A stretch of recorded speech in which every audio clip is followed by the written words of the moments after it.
नमस्कार मैत्रिणींनो, आज आपण बनवणार आहोत साधी सोपी पण चविष्ट अशी मेथीची भाजी। चला तर मग साहित्य पाहूया।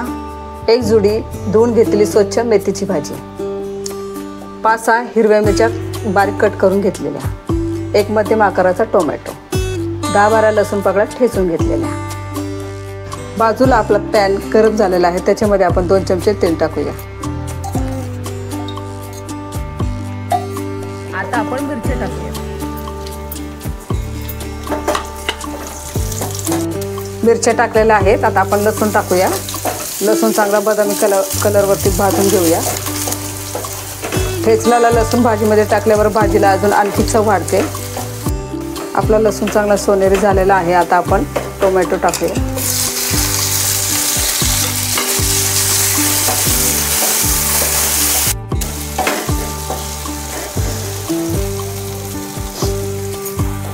आता आपण मेथीची भाजी टाकूया। भाजी शिजवताना शक्यतो शेवटी मीठ टाकावे, कारण भाजीचा आकार शिजून कमी होतो।